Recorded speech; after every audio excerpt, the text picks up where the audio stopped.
introducing Paulina Obugo. She's Ghanaian, but she's Nigerian. I've told her so. And I'm very proud of her. I met her on this trip, and I'd just like you to hear about her. Anyway, so fire on, girl. Okay. I trained as an architect, and my whole life has always been about improving the user experience, improving our spaces through better design. I have worked in healthcare design, I've worked in interiors, I have worked in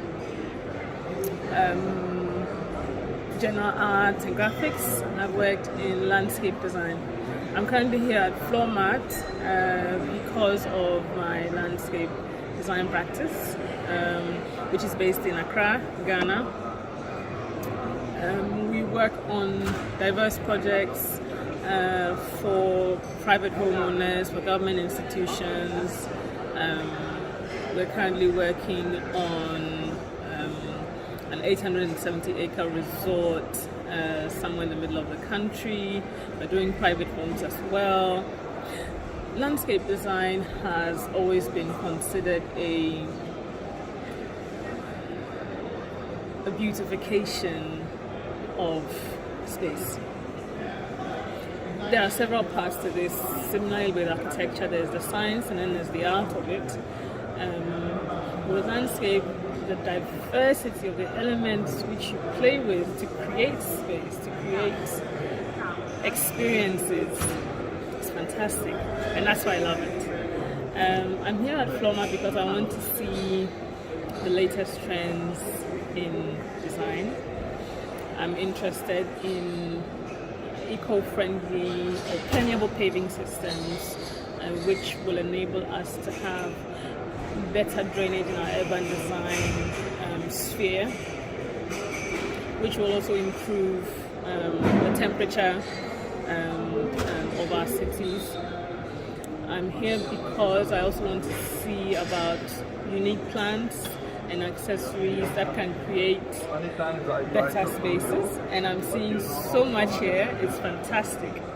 I was here in Italy last year for Architect Tour, which is like the architectural version of this fair, and I saw a lot. I'm glad to be back here to see what's new, especially in the field of landscape.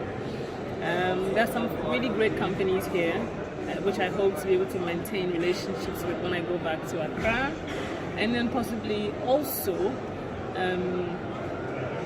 coming up with some fantastic ideas from the Nigerian contingency with whom we are here. We're looking at also having a similar fair to this in West Africa at some point within the next 5 years. Excellent. So there's a lot to work towards in our own offices and then also as an industry. And yeah, I'm really looking forward to it. What I learned from my time as an architect, in fact, when I was going through the 7 years of architectural training, I understood it to be about rigorous thinking, logical thinking, reasoning. You know, all of design is trying to find solutions to problems, and that's life in general. So after 20 years of entering university, I can say without any equivocation that the training you receive as an architect just prepares you for life. It requires you to think reasonably, think logically, exhaust the process, and then what you come up with is your design. If you do that faithfully, you will succeed as a person and in your business. If you cut those corners, you may find that you will be reaching, but you're not quite there. So, if you are a young person today who's considering to be an architect or considering to go into the practice of design, stay the course. Finish your 4 years of study, do your master's or your postgraduate. Make sure you spend time in a practice to learn the actual practice of architecture or design. There's a discipline to it which you cannot skip. You can decide straight away to try and start doing your own thing, but you realize that you haven't learned from the masters, and so your work is like stay the course. Yeah. When you have enough experience, you can settle, but always intend to be good at what you do. You're not doing it for yourself, you're doing it for your country. Yes. You're doing it for your people.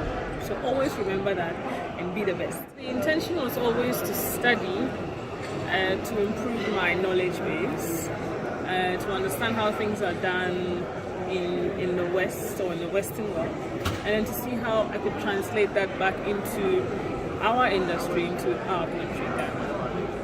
I spent quite a few years during my time when I was in Paulina University of Science and Technology. When I was there, I spent my holidays in London, working. I used to live with my uncle at the time. So every holiday I was there working, and trying to save money. But I was also learning how to work in, that environment, which is different from what things were like in Ghana at the time. The intention was to gain enough experience to come back to Ghana, and that's what I did. So I don't regret that decision. I saw enough, I learned enough. My first 7 or 8 years, I specialized in healthcare design, and that has taken me quite far in terms of the development of hospitals in Ghana. So I'm really happy and proud about that. And I think that prepared me also to come back into the system and then to explore other options for what I felt, would be me at the time.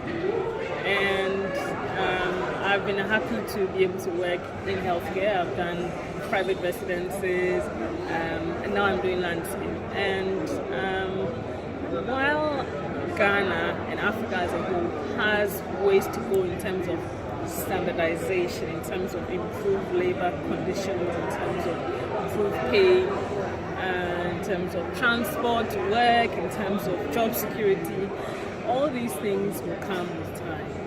And it's for us to make sure that these things happen. So if you have the opportunity to travel abroad, please learn and bring it back to your house. Nobody will build your house for you, it's only you.